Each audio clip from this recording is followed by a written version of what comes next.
दोस्तों नमस्कार, जय श्री राम, वंदे मातरम, जय भारत, जय हिंद।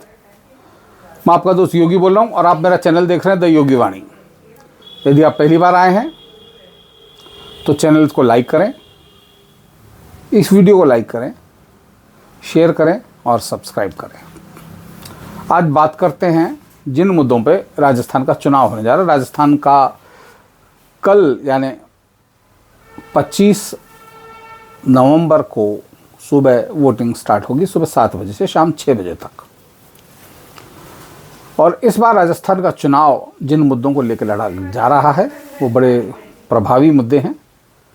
इस बार बीजेपी ने हिंदुत्व को प्रमुख मुद्दा बनाया, सनातन को प्रमुख मुद्दा बनाया। सनातन की आलोचना करके कांग्रेस पहले ही कटघरे में बैठी है और कांग्रेस के साथी पार्टियां जिन्होंने ये इंडिया अलायंस नाम का एक ऐसा गठजोड़ बनाया जो पहले से टूट गया है, उसमें उसके कई साथियों ने, जिसमें उदयनिधि मारन, जो वो उदयनिधि स्टालिन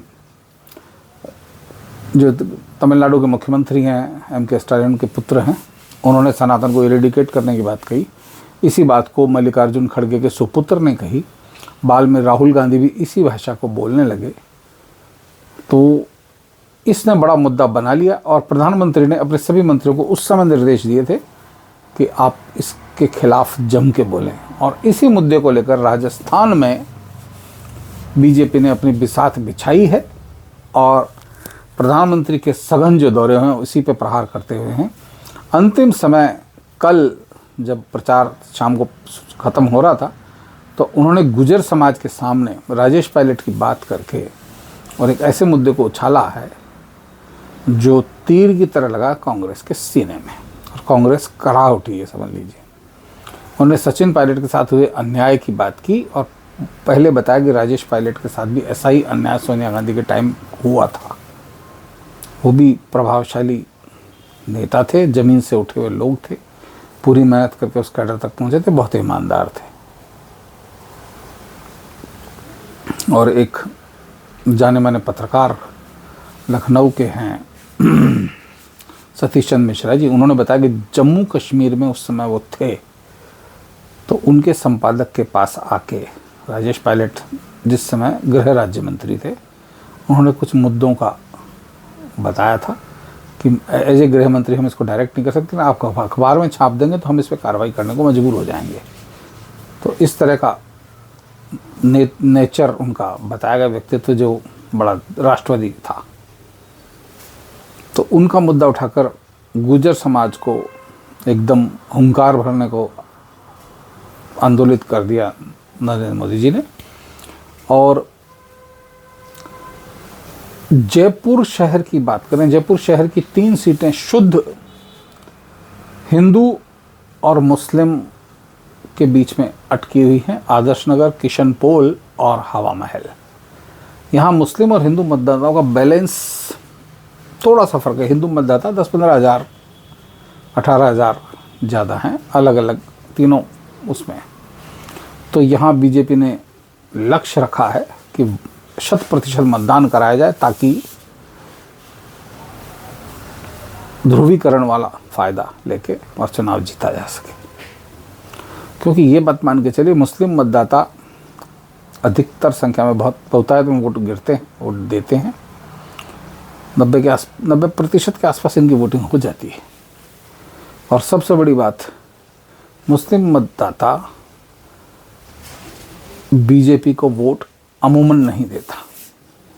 कुछ अपवाद छोड़ दें तो अमूमन बीजेपी को वोट नहीं मिलता, क्योंकि जिस धर्म की बुनियाद सनातन विरोध में खड़ी है, सनातन नहीं गैर मुस्लिम के विरोध में खड़ी है, तो वहाँ इस तरह की उम्मीदें करना बेकार है। तो भाजपा जो सनातन और हिंदुत्व के समर्थन में खड़ी रहती है और भाजपा के प्रयासों से ही 22 जनवरी को राम मंदिर बनने जा रहा है, तो ऐसी स्थिति में मुस्लिम मतदाता उनके पक्ष में नहीं आता। हालांकि बहुत सारे मुस्लिम नेता हैं जो भारतीय जनता पार्टी में हैं, भारतीय जनता पार्टी के प्रमुख पदों पे हैं, लेकिन वो अपवाद है।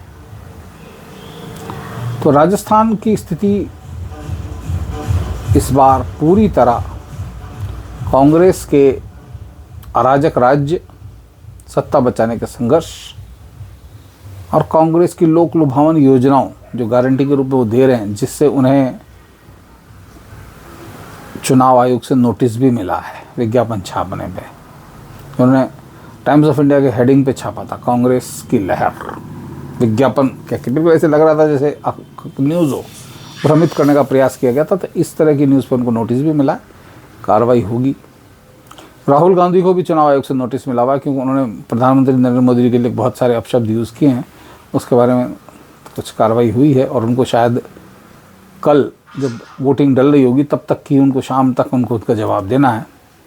और अगर इन मुद्दों पर घिर जाते हैं तो उन पर मुकदमा हो सकता है और सज़ा के हकदार हो सकते हैं। सज़ा होने पर उनको एक बार फिर से अपनी सांसदी से हाथ धोना पड़ सकता है। स्थितियाँ बड़ी विचित्र हैं, क्योंकि ईडी ने उधर नेशनल हेराल्ड मामले में भी कमर कस ली है और उधर वेस्ट ऑगस्ट लैंड का मामला भी एक चल रहा है, जो उसके चक्कर में भी आ सकते हैं, क्योंकि उनके एक जो प्रमुख हैं वो तो यहाँ बंद हैं और एक का प्रत्यार्पण की अनुमति भारत को मिल गई है। संजय मेहता हैं शायद, तो वो आ जाएंगे तो इधर कड़ियाँ जुड़ जाएंगी, तो बड़ा मामला उनके खिलाफ एक और मुसीबत खड़ी होने वाली है। तो लगता तो यही है कि 24 से पहले राहुल गांधी सलाखों के पीछे बैठ के चुनाव देख रहे होंगे, संभवतः यही है। लेकिन मोदी जी कितना उनको समय देंगे या कानून की व्यवस्थाएं कितना समय देंगी, उस पर डिपेंड करेगा सारा। चलिए फिर लौट चलते हैं जयपुर की ओर। तो जयपुर में आज बड़ी विचित्र स्थितियां रही हैं। पुरानी बस्ती के पारिक समाज, जो पुरानी बस्ती एक पारिकों का बड़ा प्रमुख क्षेत्र, पारिक के ब्राह्मणों की उपजाति है। और सबसे बड़ी बात यह है कि यहाँ ब्राह्मण बहुल्य इलाका, यहाँ से हमेशा बीजेपी का गढ़ रहा हुआ है किसी ज़माने में। तो सुरेंद्र पारिक यहाँ से चुनाव लड़ते हैं। पहले भंवरलाल शर्मा चुनाव लड़ते थे और वो हमेशा यहाँ से जीतते थे। बाद में जब ये इनका इलाकों का अलग से वो हुआ, डिलिमिटेशन हुआ, तो कांग्रेस सरकार के टाइम हुआ तो उन्होंने कुछ इलाके ऐसे बना दिए जहाँ मुस्लिम उम्मीदवार जीते ही जीते। उनमें हवा महल, आदर्श नगर और किशनपोल ऐसे इलाके बना दिए इन्होंने। उसके बाद से यहाँ दूसरे लोगों का जीतना थोड़ा सा मुश्किल होता जा रहा था।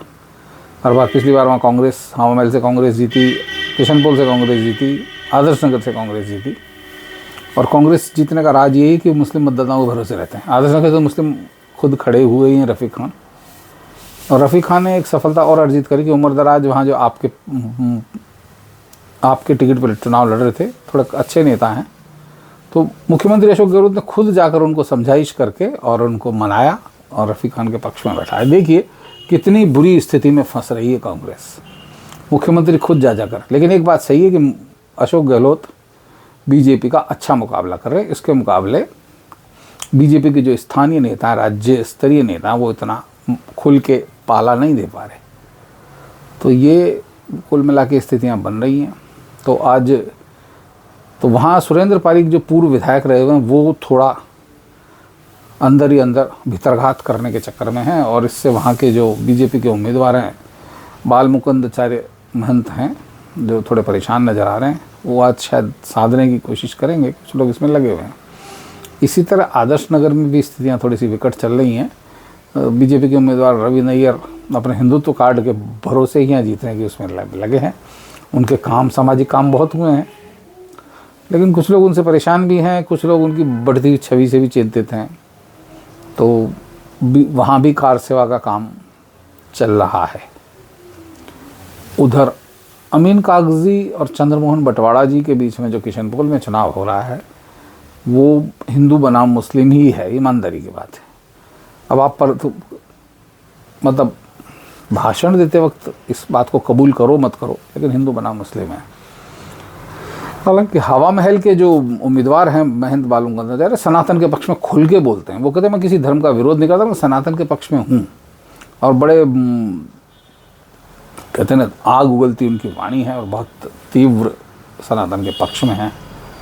अगर उनका यही रुख लगातार कायम रहता है, युवा हैं सबसे बड़ी बात, और पूर्व में मॉडल भी रह चुके हैं, बड़े स्मार्ट से हैं, लेकिन वो आग उगलती वाणी और इससे अगर रहेंगे तो संभवतः भारत को, मतलब राजस्थान को और ख़ास तौर पर जयपुर को एक योगी मिल सकता है नया। तो चुनाव की यही गणित चल रही है, देखिए आगे होता क्या है। मैं सबसे अपील करना चाहता हूँ आप सबसे हाथ जोड़ के कि आप मतदान अवश्य कीजिए, सनातन के पक्ष में कीजिए। सभी सनातनी भाइयों से खुल के अपील है, क्योंकि सनातन जिंदा रहना बहुत ज़रूरी है। हम इतने सालों से इन लोगों के बीच में बड़ी मुश्किल से ज़िंदा रहे हैं, लेकिन अब हमारा इकलौता देश है जहाँ हिंदू और सनातन है। बाकी 57 देशों में मुस्लिम देश हैं और इसके अलावा बाकी क्रिश्चियन हैं सारे। ये सोच लीजिए, तो हम हमारे देश में हमारी अलग जगह रखें और सनातन का ध्वज फहराते रहें। इसी के साथ आज की चर्चा यहीं समाप्त करता हूँ।